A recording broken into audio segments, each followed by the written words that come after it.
Uh, so it's from, what did you call it, 21 and over?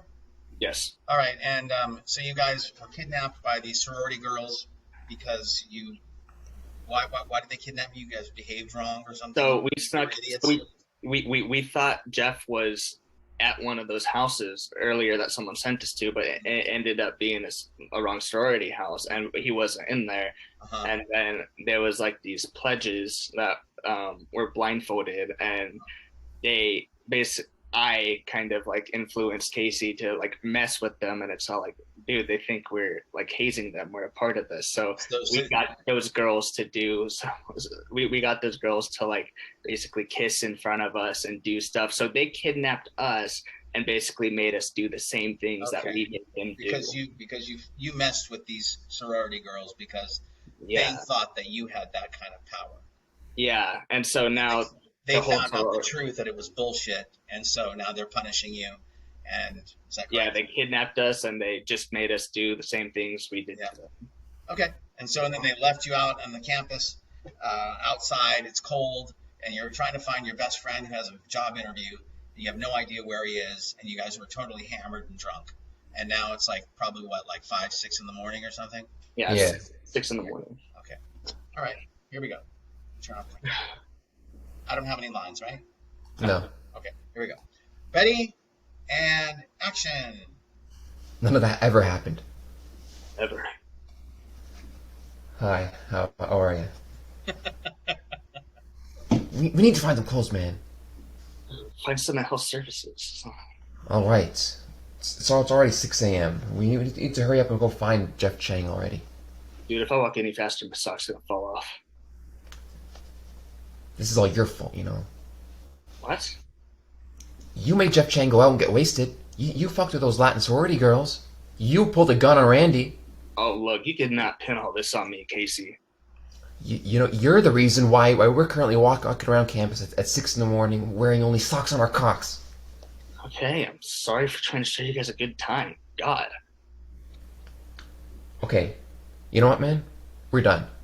When this is all over, you don't text me, you don't call me, you don't email me, you don't poke me. What? You and me are fucking done. Yeah? And another thing, Sidewinder fucking sucks. Take it back. Yeah, it's hot, it's dirty, the people are gross, and half the acts are fucking DJs. Okay, why would I ever want to spend a whole week of my life watching some asshole in a pink tracksuit play the iPod for me? Because your friends are gonna be there, and it's I'm not going to some stupid fucking music festival just to provide the illusion that we're still friends anymore, man. Because we're not. We're not friends anymore, Miller. Okay. It's cool, man. So since we're not friends anymore, I can tell you how fucking lame you've been. I can tell you that you should probably go to Wall Street and spend the funnest years of your life working in an office for the man in a suit. It's called growing up, dude. You should look into it. I don't need to grow up, bro. You need to grow down. That's not even an expression. Well, today it is, okay? I mean, do you even remember what it's like to have fun? To Oh give a my shit God. about your friends? I mean, you don't have fucking balls anymore. You're a little bitch. Okay. Yep. Okay. Yeah, and you know what? And you know what, man? You're the same fucking desperate, low-life fucking loser you've always been. Yeah? Yeah, so fucking kudos, man. Don't fucking touch me. Fucking You're a fucking dick, dude. What? Fucking white trash. What? Fucking hands off me, bitch! Fucking asshole. Fuck you! You. Fight like a girl. Okay, I'll tell you what a girl fights like you. See? All right, you guys, good job. It's funny. Funny stuff. Funny stuff. It's getting there. It's close. All right, not done, but it's funny. All right. So, what do you guys think that I'm going to say? Well, clearly we're not as connected to it as we should be. I think the pacing was too slow. Ah, there you go. You're learning, Ethan. Yeah, pacing. So Yeah. it's a lot of the same stuff that I've been telling you guys about because this is a farce, obviously. So it's there. Are all I can say to you is stress. Okay, again, there's a process of doing farce. Okay, so the process is First, we play as a drama, so we get in touch with who these guys are as real people. So I got to think, all right, who does this guy remind me of in my real life as Ethan? Ethan, you need to go, who does Mo remind me? If I have a best friend, who is my best friend? And Mo, you need to do the same thing. Who is my best friend? What is our relationship like? Mm-hmm. So you can kind of get the vibe of that connection, right? Or, a friend. But it sounds like these guys are close friends, best friends. I have no idea. And then you may want to go, all right, does this guy who I'm hanging out with remind me of anybody that I know? Yeah. In real life, I'm saying. And then you kind of go, oh, yeah, this guy reminds me of somebody I know, kind of, maybe a little bit. And then you kind of get a vibe of that. And then you think a little bit about the situation you're in. And I've ever, obviously, you guys have probably never been in a situation like this, but you've probably been in embarrassing situations where you're uncomfortable, embarrassed, humiliated, whatever. You've also been in situations when you've been in arguments with your best friends, those kinds of things, so you can get connected to these moments, so you can go, oh, this moment is like that. The goal is to be able to do that. The goal is to be able to say this moment in the scene right now is like that moment that happened to me as Mo. And if you don't have a real moment, Ethan, that you go, this is like a moment that really happened to me as Ethan, what you do, as I said earlier, is you go, what moment is similar to this? Maybe not exactly the same, but is there a moment that I can relate to that has actually happened to me as Ethan in my real life that is not exactly the same, but kind of something similar that's happened to me kind of like this? Is there something that comes to mind? Yeah, probably just like an argument with a friend. Okay, so you have an argument with a friend. So you have a particular argument that happened? So you want to try to get specific if you can. Can you think of the actual argument? Yeah. Okay. So now you kind of get a vibe of that, what that felt like to be arguing with your brother. You're almost like a brother, best friend, right? Mm-hmm. Okay. What that felt like to be arguing with that person, right? Okay. So now you're going, okay, I got that feeling. But there are some differences. Like, for example, we're naked. Okay, so now what I need to do is I need to take my real experience that I had with this argument between me and my best friend, and I need to use my imagination. And I need to use my imagination to enhance it and go, I wonder what it would feel like if I was arguing with my actual best friend, Ethan. What's your best friend's name? Spencer. What if I was actually arguing with Spencer, and we were on UCLA's campus in the middle of, the quad, and we were naked, okay, and got kidnapped by sorority girls, and we were in the middle of an argument, and I'm going to use my imagination to go, I wonder what that would feel like. And you go, what would that feel like? And use your imagination to kind of get a vibe of that, so that you can go, oh, this scenario is kind of like that. Does that make sense? Yes. Okay, so that's part of how substitution or parallels or connecting works. So that is a huge part of what you do to get connected to the material. Mo, you would do the same thing. Yeah, I understand. So that's part of this. Then, but that would be potentially a little bit later. The first thing that you would need to do is you would need to go, okay, what's happening in this scene? In truth, in reality, all right? So we got these two guys, blah, blah, blah, blah. This is what happens. We get kidnapped, and these girls, they throw us out, they kidnap us, and we can't find our friend, and we're trying to look for him because he's got his big test, so we're trying to find him. So that's kind of what's happening in the scene. Then I ask that question, that important question. What is my character's journey? What is the scene about for me? This is a scene about a guy who blank. Or this is a scene about blank. And that's what you guys both need to do for each, you're each going to have your own answer. And again, I've reiterated this because I want you guys to know how important this is. But whenever you answer the question, it's got to come from a place of non-judgmental. You're not judging your own character. You're making choices that are positive, that are optimistic, noble, contributing to the world in a positive way, dignified. You know, this is a scene about a guy, if it's you, Ethan, this is a scene about a guy who's trying to do everything he can to make sure that his best friend doesn't lose the opportunity of a lifetime. Meaning the guy that you're trying to get to the job interview, right? Mm-hmm. So maybe that's what this scene is about for you. Does that work for you? Yeah. So then, if that's the case, then I've set it up in a way, and then I would need to go, all right, well, what happens if I don't do that? What happens if I fail? How does it affect me? And you would want to do the same thing. So, Mo, you might say, this is a scene about a guy who blank. And your answer may be similar to what Ethan's is. I don't know. But, I mean, how close are you to this other guy, Chang? Less than Ethan, but still enough that he's still one of my friends too. Yeah, but like he's not you're not as close to him though, right? Well, we still all grew up very together, close. but he's been gone. Like, Pardon me? What? We all grew up together, Okay. but most characters been off of stand. Okay.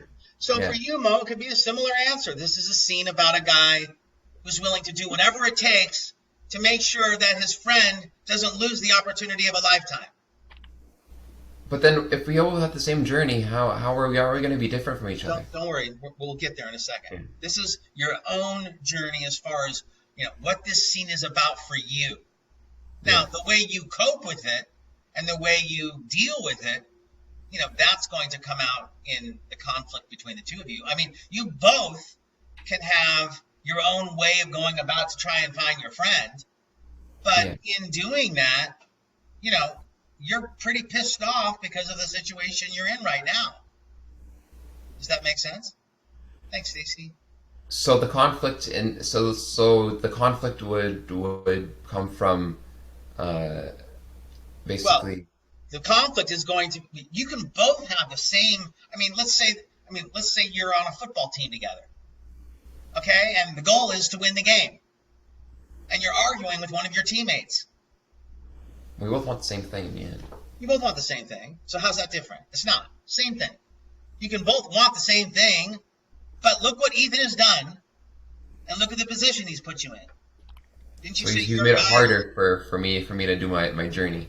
Well, and also considering, didn't you say that you're like some high-class Stanford guy? Exactly, yeah. So yeah, this is embarrassing. This is beyond embarrassing. Yeah. This is the most humiliating thing that's ever happened to me. And every time I'm around you, Ethan, you fuck me up. I'm trying to save Chang, but look at me right now.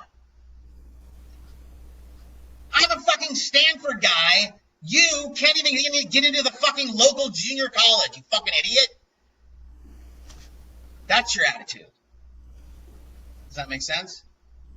So yeah, basically I'm too. This is below me. This whole scenario. This whole thing is a fucking nightmare. I can't believe I'm in this position, and the reason I'm in this position is because of Ethan. Yeah. So you got to go. I cannot believe I allowed myself to let this happen again. You know how some people you're around, every time you're around them, something happens. It's like fucking shitty.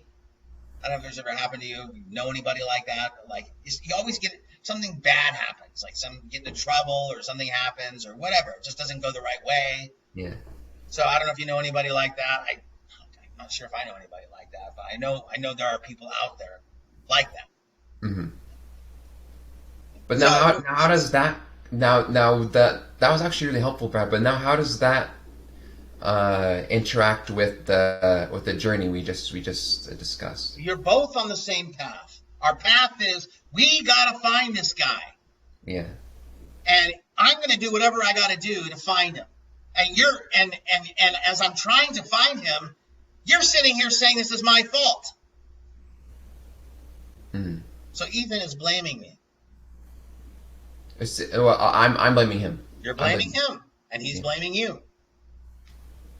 Yeah. So you guys are sitting here arguing as you're trying to save your friend, correct? Yeah. So there's your conflict. I mean, it's kind of hard. Imagine two guys on a football team that are trying to win a game, and in the middle of the play, they're arguing with each other. Idiots, right? Yeah. I mean, can you imagine? Imagine it's a Super Bowl. Tom Brady is a quarterback, and they're about to hike the ball. And Tom Brady goes, you motherfucker, you're a fucking idiot. Do you know that? And the other guy's going, no, you're a fucking idiot. And the guy hikes the ball, and he misses the ball. That's this. Yeah. So this is a Dumb and Dumber type scene. Right. Okay, so this is the blind leading the blind, right? Yeah. All right? So now you both need to also look at your personalities and find the differences, because both of them are morons in their own way. So you might be book smart, Mo, but you have no street smarts. Yeah. So I would go further with that, like how intellectual you are, and how much of an overthinker you are, and how analytical you are, and how you can't express yourself freely. You're not comfortable with your feelings. Sure. Go further with that. Whereas you, on the other hand, Ethan, are a free spirit. There's an element of the odd couple here too, right? Yeah. So have fun with that too. Be more of a free spirit, Ethan. Go further with that vibe. Go further with being that kind of a person, where it's like, hey man, just what's going on with you? We were having fun, and now you're like yelling at me, and what do you mean like it's over? And you're going, it's over, man. It's fucking over. It is over. I was in Stanford, and now look at me. And you're going, dude, just fucking smoke a joint. This is fucking just chill out. Let's just smoke a joint. Chill out for a minute. And you're going, I don't smoke pot, you idiot. I don't smoke pot because I have an exam tomorrow at Stanford. Yeah. And then as all of this is going on, you guys are sitting here trying to find your friend. Starting to see the humor? Yeah. I see, Brad. So as a general rule, you could say the conflict in a scene, it comes from the obstacles you face in accomplishing your journey. Frequently it does. And not only that, I mean, there can be two conflicts. There can be an externalized conflict, like the conflict of you trying to find your friend Chang. And there can also be an internal conflict going on between you and you, like my own dignity. Like how do I stay, Stanford-like, given the circumstances I'm in? How do I keep my dignity in the face of this? For you, Ethan, it's like, I'm not an argumentative type person. My internal conflict could be like, I'm about like keeping calm and just like being mellow here, and you're like attacking me. Like I'm still trying to chill and have fun even with the situation. Yeah, this is fun. Absolutely. Yeah, we got socks on our penises. This is ridiculous and funny. This is fun. And it's like so stupid. Like it's a funny thing. Like, and my internal conflict is part of me really wants to unload on my friend, but I'm trying really hard to stay present and Zen-like and, in the moment and be like Muhammad Gandhi. You understand? Yeah. So I have that kind of internal conflict going on between me and my own spirit and being a whole and at one with myself. And let's have some incense and light a candle and let's talk about it and discuss our issues. As Mo is like fucking panic button, spinning out of control, freaking out on me.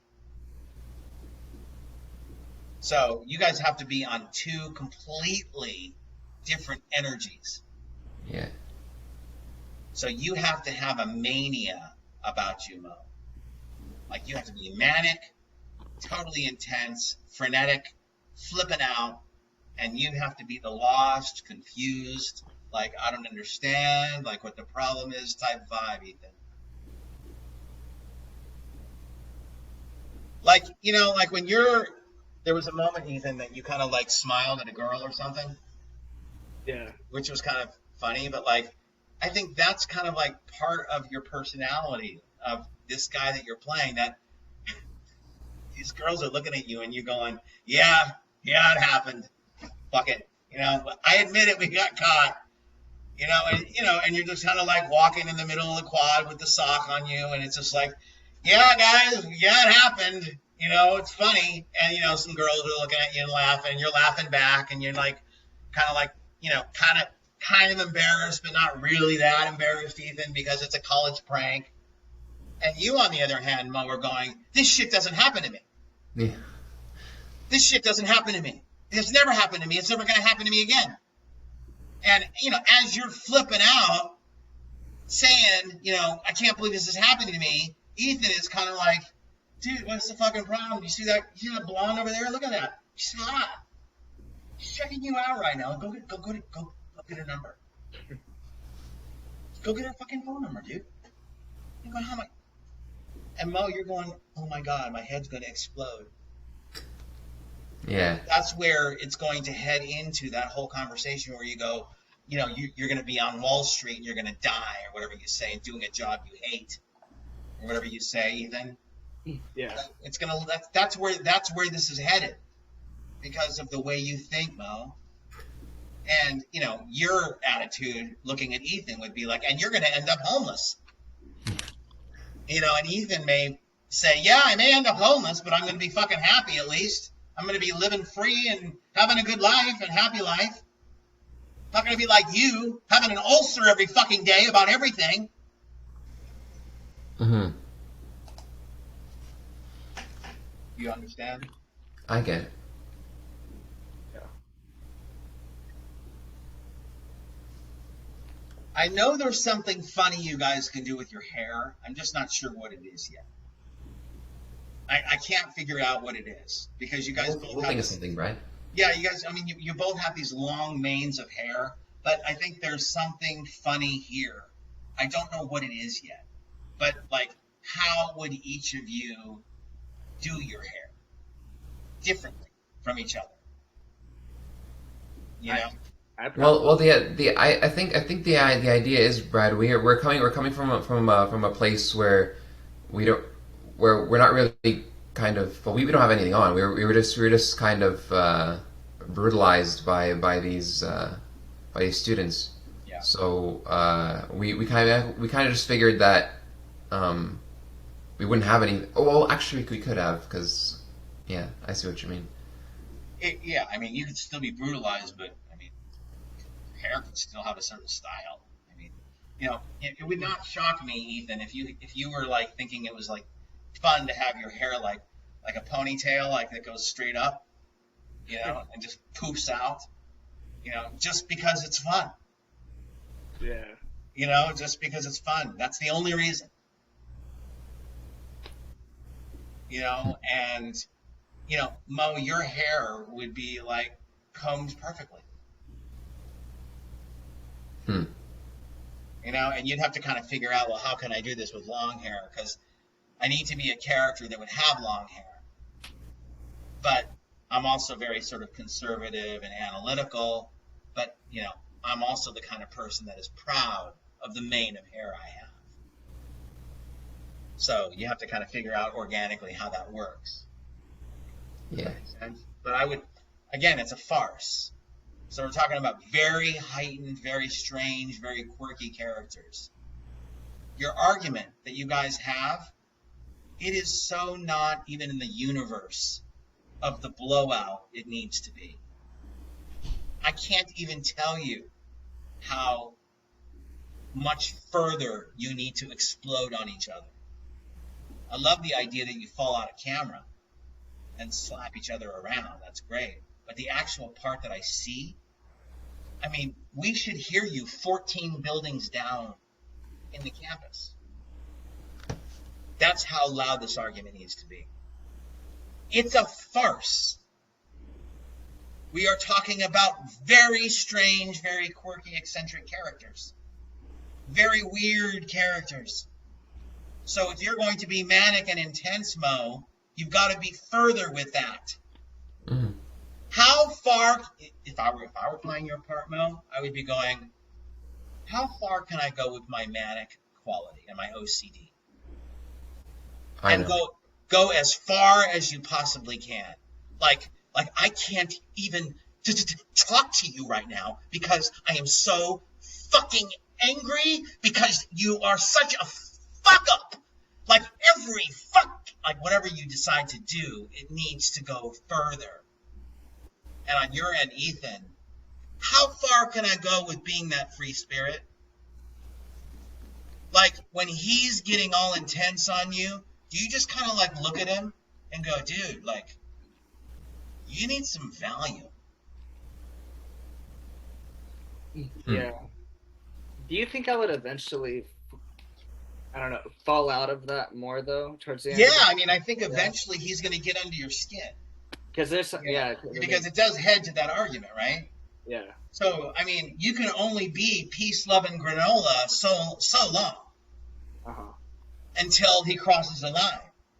Yeah. But you got to figure out what that line is and where that is. I think it's when he says we're not friends anymore.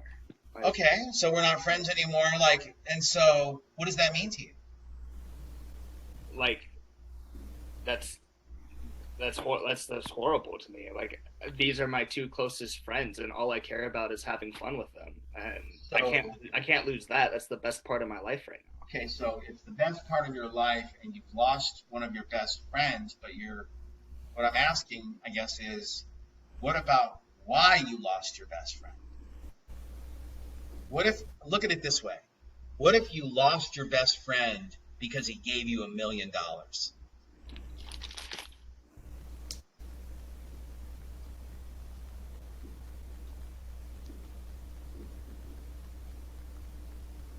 you understand my point? You need to look at this like I gave him a gift of a great time. And I'm losing my best friend because he had the greatest night he's ever had? Oh, you're saying like if I gave him $1 million? No, if he, yes, like as if you gave him $1 million, and he said we're no longer best friends. Yeah, that's why it hurts so much, because I have not, you cannot look at this like you've done anything wrong. You need to look at this like I have given him the experience of a lifetime that he's going to share with his kids. Yeah. And from your perspective, Mo, you have given me the biggest nightmare of my lifetime. I've never been as humiliated. I've never been as embarrassed. You are a nightmare to be around, and you've ruined my life. That's the attitude you're going to be taking, Mo. And you're going to be taking like, I didn't do anything wrong other than give you a great experience. I brought you to Disneyland. Yeah. What is the problem? What exactly is the problem? We're on campus, nude, around all these hot women. How can this be bad? And they're all smiling and giggling, and we're laughing along with them. And you're so fucking stupid, Mo, you can't even fucking enjoy it because you're so tense. Like, you almost want to slap the shit out of him right now, Ethan. Because he's so fucking tense, he can't even see what's right in front of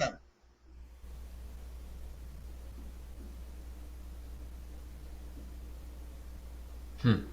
Imagine, you had a crush on the girl of your dreams, Mo. And Ethan brings her to your house at a time you're not expecting it. And you're going, oh my God, I can't fucking believe it. You brought her here now. And she's standing there right in front of you. Yeah, that sounds like something I do in this. Yeah, and Ethan's going, dude, what the fuck are you doing? She's right in front of you. I brought you a gift. And but you didn't tell me in advance. You didn't tell me to prepare. My hair's not right. I'm not wearing the right clothes. I look ridiculous. I can't believe you're doing this. And Ethan, you're going, wow. Do you have any idea how much work it was to get her here right now? You motherfucker. You know what? I don't want to be your friend anymore.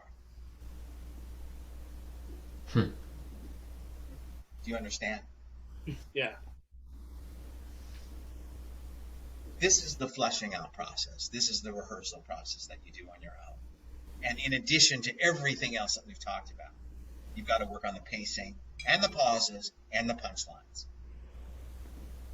And I think you guys have to have more fun with your hair. There is something funny there. I don't know what it is yet, but I think you guys can come up with something. So surprise me. Okay, sounds good. Have fun with it. You guys, good job. Okay, cool. All right, thanks, Brad. Thanks a lot, Brad. Thank you, you guys. Appreciate it. And action. How did that ever happen? Ever. Hi. We need to find clothes, man. Well, this is on my health services. All right. It's already 6 a.m. Let's hurry up and get Jeff Chang. Wait, dude, if I walk any faster, my sock's gonna fall off. This is all your fault. Wait, what? You made Jeff Chang go out. You got him wasted. You fucked around with Latin sorority girls. You pulled the gun on Randy. Oh, no, you cannot pin all this on me, Casey. You're the reason why we're currently walking around campus at 6 a.m. in the morning wearing only socks on our cocks. Okay, I'm sorry for trying to show you guys a good time. Okay, you know what, man? We're done. Okay, after all this is over, you don't text me, you don't poke me, you don't email me, you don't call me. What? You and me are fucking over. Okay? And another thing, Sidewinder fucking sucks. Take that back. Yeah, it's hot, it's dirty, the people are gross, and half the acts are fucking DJs. Yeah, why would I want to spend a week of my life watching some asshole in a pink tracksuit play his iPod for me? Because your friends are gonna be there, and it's Why would I want to spend a week of my life trying to preserve the illusion that we're still friends anymore, Miller? Because we're not. We're not still friends anymore. Okay. Alright.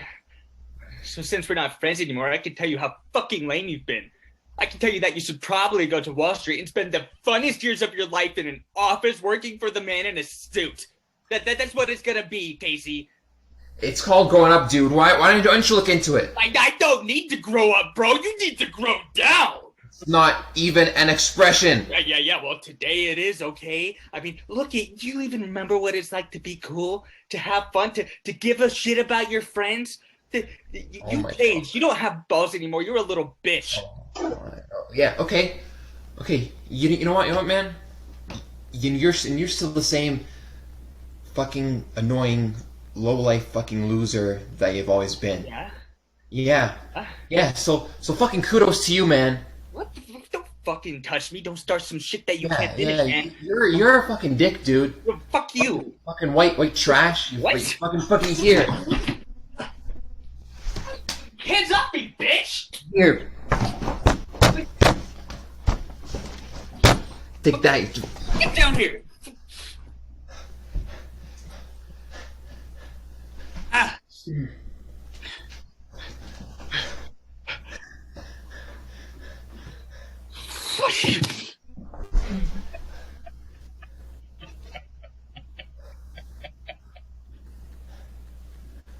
That's a scene. Okay, you guys, that was very funny. It was very funny. I don't know what happened to Mo. Are you with us, Mo? Yeah. All right. Okay. So I'm shaking your hand because it was really good. You guys are done with the scene, so it was really. What? No way. We're done. We're actually done. Like no, yeah. Is no half handshake, no nothing. We're done. No, but I am gonna just give you a couple of things just to try real quick. But then we're not done. Yeah, but you're done with the scene. You did so many great things. You're done. You want to bring it back, given the few tiny little things I'm going to tell you now? You can. But I'm saying you did a really good job, and it's good enough that you could move on. Okay? Oh. And it was really, really funny that you got up with a sock. That was freaking hysterical. I never saw that coming. And so that was really funny, and then you grabbed it. So a lot of great moments, you guys. And I was glad that you both finally went there at the end. Like Ethan, when you got really upset. Like you got emotional and you were really charged, and so did you, Mo. And it felt to me like you were very uncomfortable, very tense, getting emotional. Okay, so if you were to go anywhere with the scene, all I would say to you is just basically to just go as far as you possibly can with that. And I'm saying you don't need to bring the scene back, okay? But all I'm saying to you, if you were in future scenes in a farce like this, if you're playing a character like, they've described you as sort of studious bookworm, Stanford guy, very sort of, to himself and straight A's, all about the grades, then I would say go absolutely batshit crazy on how rigid you are. Okay? I don't get emotional. So that when you do get emotional, it's like really weird for you. Do you follow what I'm saying? Yeah. Like in this position right now, it would never happen to you. Okay? Yeah. Are you following me? So I'm right. That's the only thing I would say to you. And the only thing I would say to you, Ethan, is when you went kind of like batshit at the end, like when you kind of flipped out on him, I would say the more that I hate to use this excuse because there are this metaphor, because I'm sure there are a lot of smart surfers out there. But when I think of you, I think of a stoner surfer. And I guess it's because of where I went to high school. Because there were a lot of people at my high school who would go surf all the time when they were high, and it was just like they were like the ones that were always also getting F's all the time in school, and they would miss school, and and they had this vibe though, but they were also like really cool. Yeah. And so you're still there though, Ethan, right? You're mentally still there, like living those days. So, and you're looking at your friend who's now grown up, and he's like, he's fucking his life up. He's not living life to his fullest. He's wasting his life away. Living in this fucking box office. What are you gonna do? So you make a lot of money and you're gonna live in a little cubicle?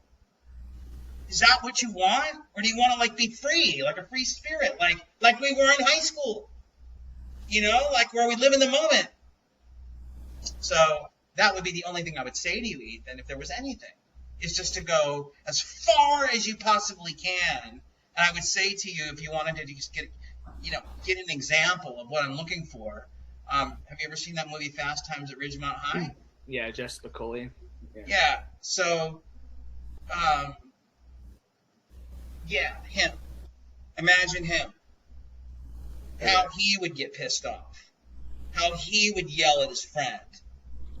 And that's the vibe I think of when I think of your character. I'm not saying I want you to duplicate it. I'm just saying that's kind of the vibe that I think of. Questions? Yeah, Brad. Of course. So in the scene, I did kind of want to go further, but I guess I kind of got worried that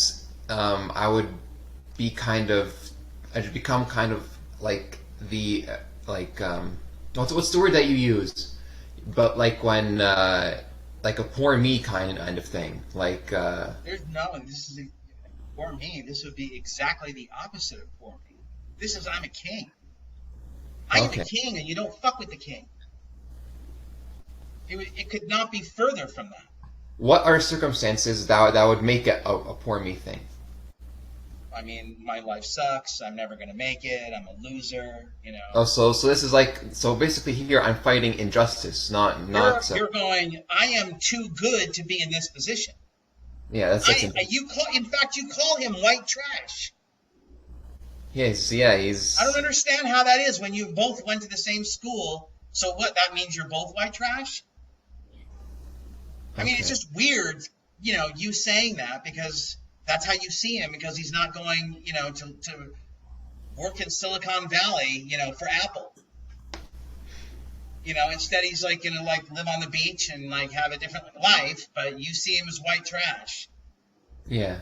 But no, rigid, tense, and just like literally like almost like if I pushed you, you wouldn't fall, you would crack. You were made out of ice. Yeah. That's how tense you are. Okay, yeah. I was a little bit tense. Yeah, but in farce, we're heightened. So Yeah. you would kind of go, all right, well, of all the tense people that would be in this position, the one that would be the most tense would be your character, because that's what heightened means. It's the weirdest of the weird.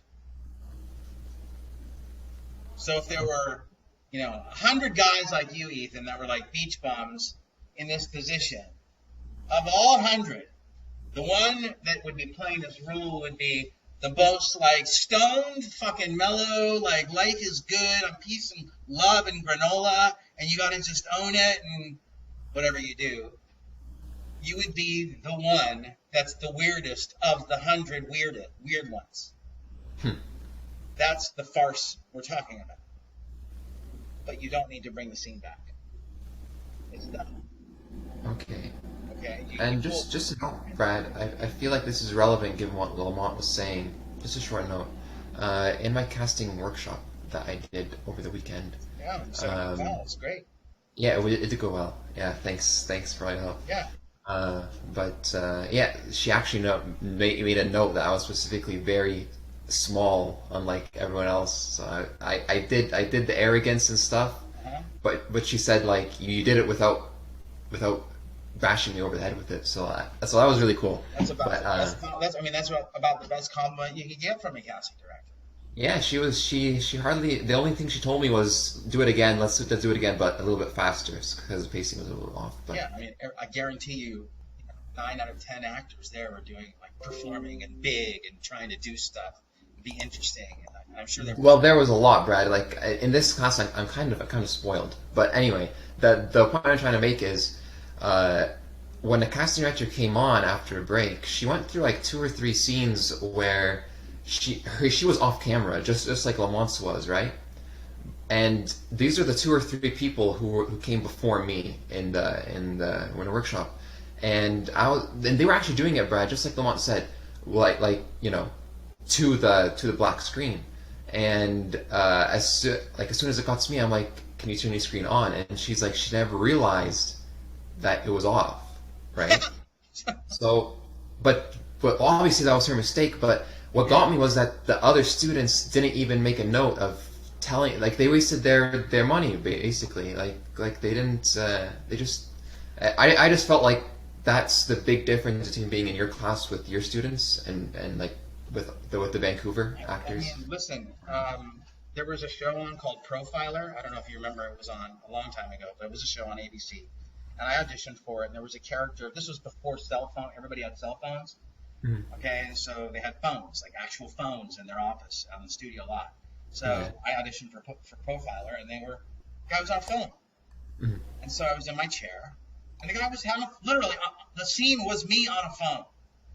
And I said to the casting director, "Can I use your phone?" And she looked at her like assistant, like, "Yeah, go for it." So she took her phone from her desk, gave it to me, Yeah. and I did the audition with her phone live, and I booked it. Just like that. Well, I got the role because, at least, I don't know, hopefully it was because of my acting, but also that it's a courageous move. You Yeah. want courageous people in your movies. right. You don't want the safe ones. You don't want the ones that are going to like freak out under pressure, or when everybody's watching. Are they going to freeze? Are they going to shut down? You want the ones that are free under pressure, that excel under pressure. Yeah.